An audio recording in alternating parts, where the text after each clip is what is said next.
Sí, aquí. Suposatzen du... Bai, egun hon, Ze suposatzen du zuretzat, Koldo, telesaila hemen Donostiako Zinemaldian aurkeztea, sail ofizialean, eta, bueno, euskarazko lehenengo telesaila izatea, ez da? Sail ofizial honetan.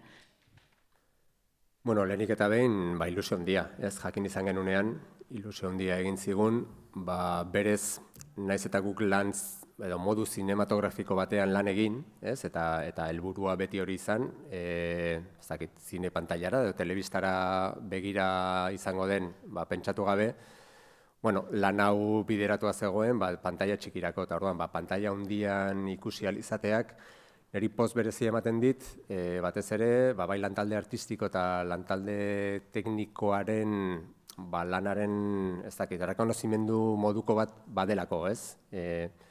Iruditze zait jartzen gaituela naziarteko lanen langa berdinean, eta hori beti da baikorra, eta gero ematen dio ere erakusleio eta bozgorailu, ez dakit, primerako bat, ez dut irudikatzen euskerazko telesail batek modu hobeagoan nun atera daiteken.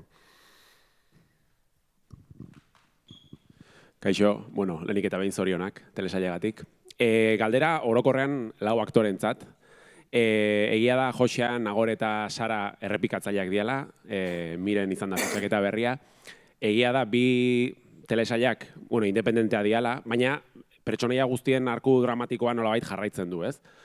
Eta gero bestalde, zuen artean ere garapen bat egonda. Orduan, galdetu nahi nizuen lehenengo errepikatzailei orokorrean nola izan da 5 urte hauetan, ze pasada benetan errealidadean 5 urte eta fikzioan ere 5 urte pasadia, eta gero Mireni orokorrean nola izan da telesailean sartzea.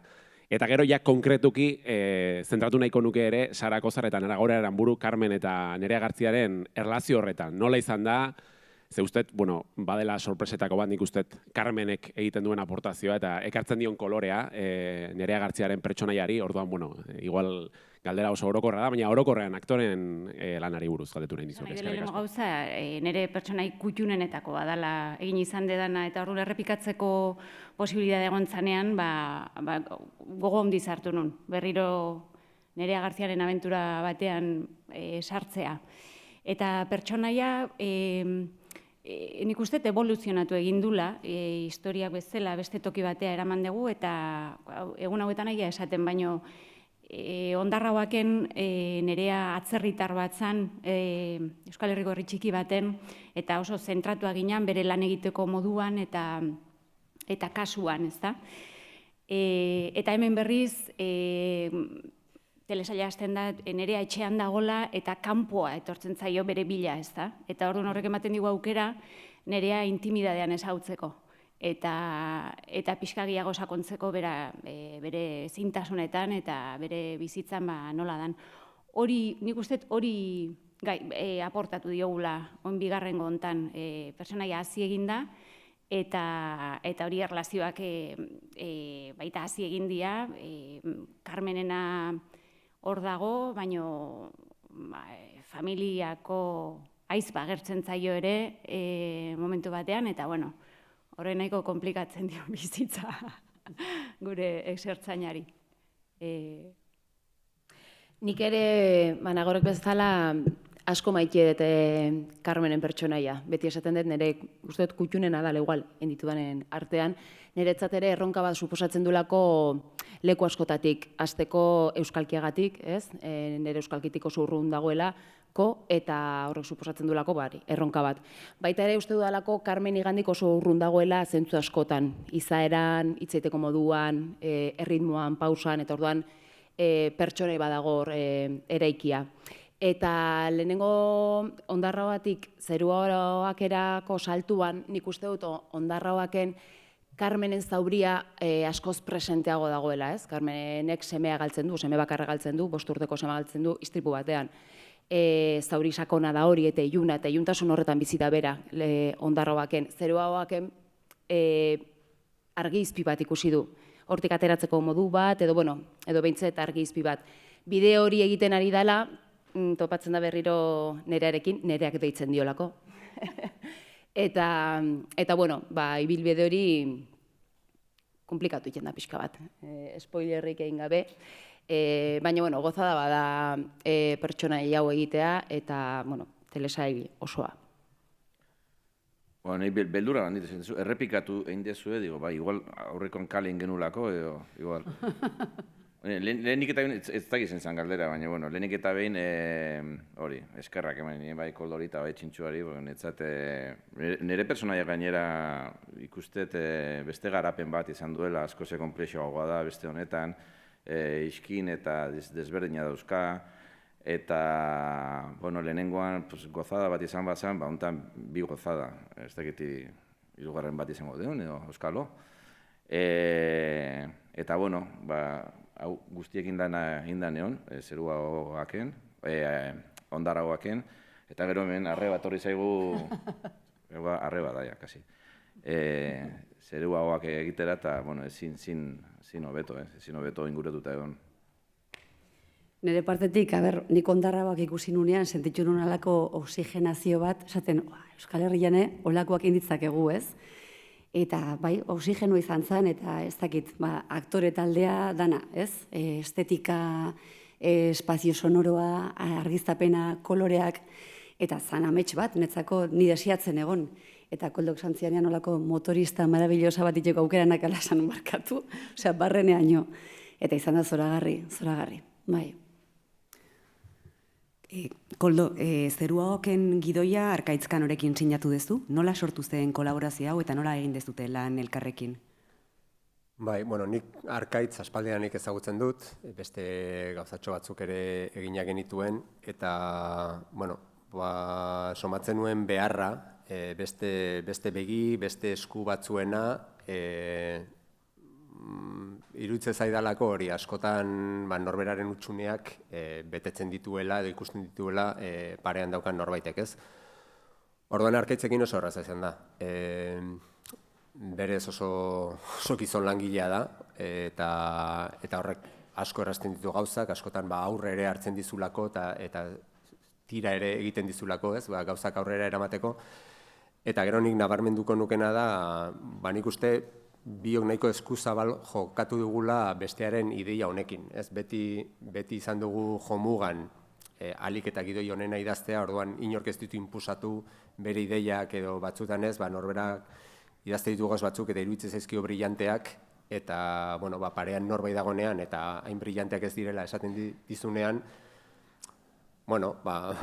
lehen momentu batean min ematen dizu, baina gero jakin behar da onartzen eta hori hobetzen, eta nik uste bai batak besteari hori esan izan diogula, eta gero onartzen jakin izan dugula. Orduan, bai, esperientzia ederra izan da, eta bestetik oso erraza. Niri oso erraz eta natural suertatu zait berarekin lan egitea.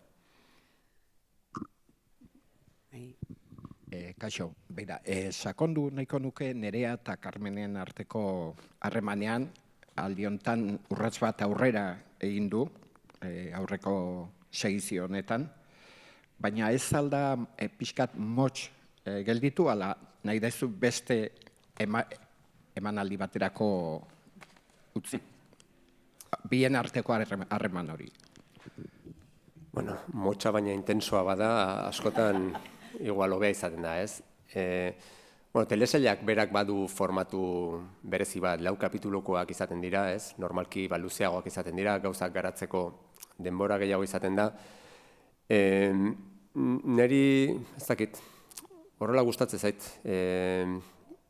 Bestela beti iruditzen zait, eta igual izaera nortasunagatik, nik berehala nago, berehala ikusten dut melodrama parean eta horrek izutu egiten nau. Nertzat melodrama edo askotan emozioak amildegi moduko bat dira, eta orduan parean jartzen zaizkidanean atzera egiten dut. Eta gero ez dakit zu ez gertatzen zuen, nik uste harremanek ere askotan horrelakoak izaten direla. Ez dira perfektuak, joan eta etorri egiten dira, eta niri, adibidez, harreman horretatik gustatzen zaidana da, berez, eta ja ondarraoaken ikusten zena, ez da harreman errez bat, Nerearen kasuan ere pertsona da, Carmen da, izan ziteken Carmen edo Antonio, baina da pertsona horrek jartzen ditu, ez dakit, nerearen segure guztiak dantzan eta hausten du bere nortasun fuerte hori. Eta horregatik, askotan hori, nik ez dut ez da generoa ikusten hor ere, ez? Neri asko gustatzen zait harreman hori, dira bi emakume heldu, norberak bere biografia ere baduena, ez duena mundu osoa utziko bestearekin egoteko, ez? Maitasun erromantikotik haratago doa, eta nire ustez oso erromantikoa da, justu horregatik. Biak ere badirako nortasun handiko pertsonak, eta ez dutelako dena maitasunaren gatik uzten, eta gero aurreragoko ustearena, hori ere, ez dago, batetik ez dago nire esku, ez? Lehen aipatu dugu, 5 urte kostatu zaigu guzti hau aurrera ateratzea, eta etorkizuna ere ikusiko dugu, zer gertatzen. Yo, Koldo, quería preguntarte por el cambio de escenario, porque en esta temporada pasamos de Ondarroa a Bilbo y la serie está filmada con mucho estilo, pero los bajos fondos de la ciudad también tienen mucho que decir en esta historia, ¿no? Quería saber un poco cómo habéis trabajado el espacio urbano, en este caso de la ciudad, y cómo afecta también tanto a la trama como a la puesta en escena. Sí, teníamos claro que no queríamos hacer la misma serie, ¿no? Una opción hubiera sido convertirla en una señorita Fletcher que ahora va a Urruña porque ha aparecido un veterinario asesinado allí, y entonces pues otra vez alguien que va de fuera a un entorno cerrado y tal.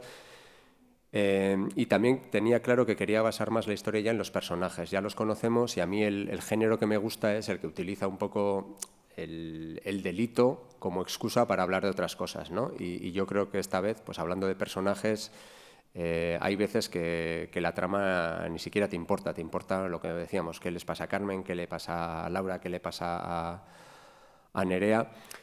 Y para eso era necesario llevar la historia al contexto donde vive Nerea, y luego yo quería, pues eso, que fuera mucho más urbana, mucho más sucia, más oscura, y para eso pues la gran ciudad, y estando en Donosti, siendo donostiarra, pues es curioso decirlo, pero la gran ciudad de Euskal Herria pues es Bilbo, y Bilbo es la que tiene pues unas periferias grandes, la que tiene mayores núcleos de migración, la que es más diversa, la que es más cosmopolita, y bueno, para mí era impepinable que esto ocurriera en Bilbo, porque es también donde están, ¿no?, pues los poderes fácticos, políticos, judiciales y todos los que tienen que ver con las cloacas en ese sentido.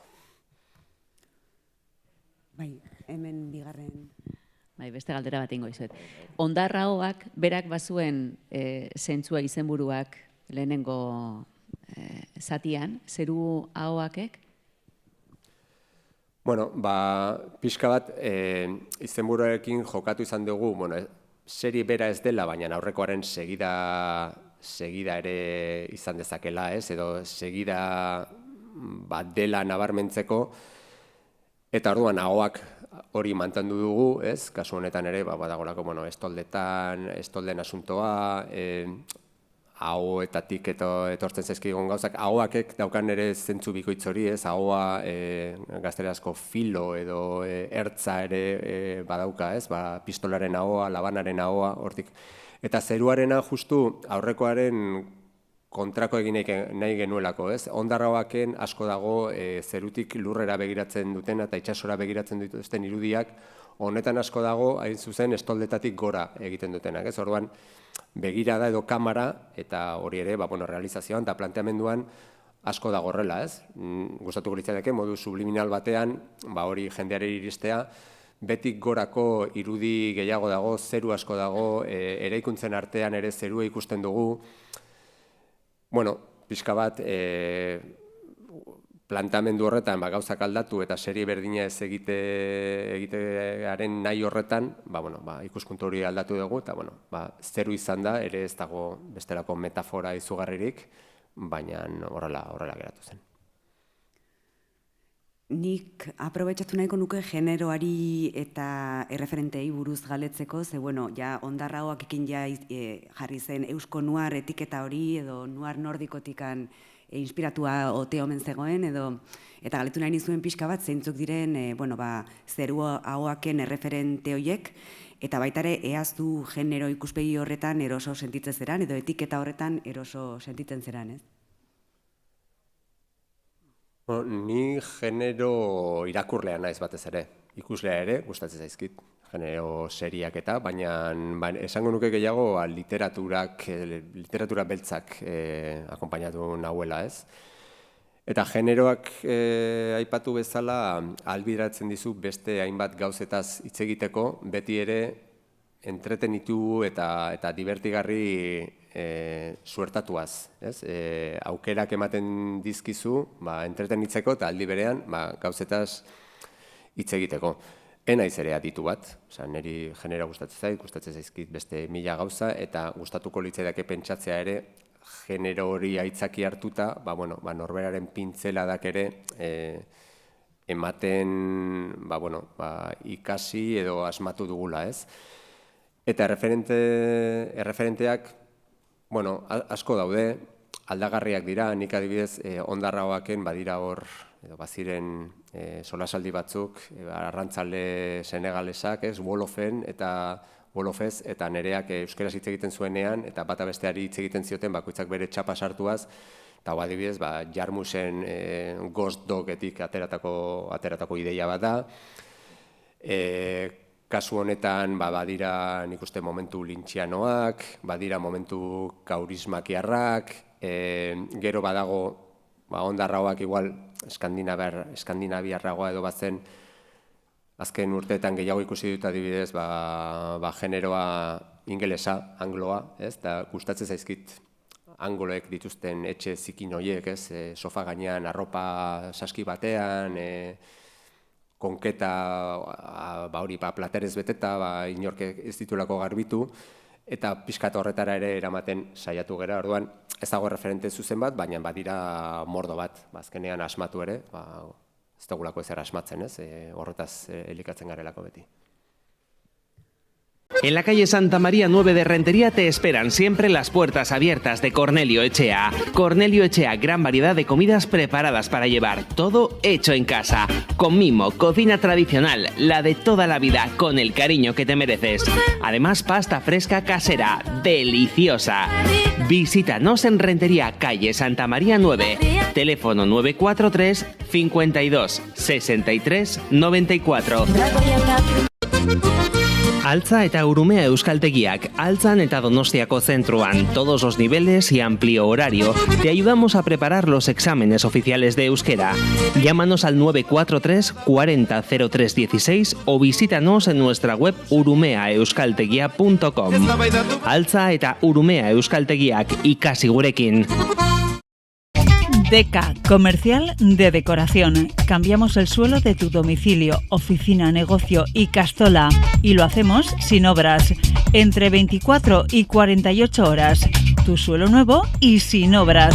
Suelos vinílicos de imitación de madera de fácil mantenimiento para limpiar con agua y jabón. Y lo instalamos sobre el suelo existente. Deca Decoración. También instalamos papeles vinílicos en las paredes y cortinas para tu casa u oficina. Deca Comercial de Decoración. Contáctanos en el 943 555 154 o en decacomercialdecoración.com. Urrats Euskaltegia, para mejorar tu nivel de euskera. Para títulos oficiales, Urrats Euskaltegia, diferentes módulos y horarios, clases presenciales y online, matrícula abierta para los cursos de invierno, becas de AVE, Lanbide y de Donostiako Udala. Urrats Euskaltegia, para adultos, jóvenes y niños, ahora subvenciones especiales en niveles A1 y C1. Urrats Euskaltegia, teléfono 943 46 55 93. Estamos en Amara, en Avenida Carlos I, número 10. Encuéntranos también en urrats.eus. Urrats Euskaltegia, zure Euskaltegia Amaran. Atención, Centro de Fisioterapia en el barrio de Altza. Sara Hernández Fisioterapia. Con más de 20 años de experiencia en diferentes sectores de la fisioterapia. Estamos en Altza, en Chapinene número 3, frente al ambulatorio, muy cerca de la Parada del Topo. Sara Hernández Fisioterapia. Pide tu cita por WhatsApp 613-018-740. 613-018-740. Cuida tu bienestar con Sara Hernández Fisioterapia. Número de registro 97/24. En Avenida Tolosa 95, Peluquería Cristina Vignole. Ven a ponerte guapa y a cuidar tu cabello. El estrés, la mala alimentación y los malos hábitos afectan a la calidad de nuestro cabello. En Peluquería Cristina Vignole te ayudaremos a tener salud capilar. Trabajamos con Indigo y Nuvea, una línea a base de aceites esenciales y extractos vegetales de plantas que nos da como resultado el equilibrio y el correcto funcionamiento de nuestro cuero cabelludo. Recuperaremos y mantendremos nuestro cabello sano y fuerte. Prolongaremos su vida. También trabajamos con Screen y sus productos veganos, ecosostenibles y con envases 100% reciclables. En Avenida Tolosa 95, Peluquería Cristina Vignole. Belleza y bienestar para tu cabello. Pide cita.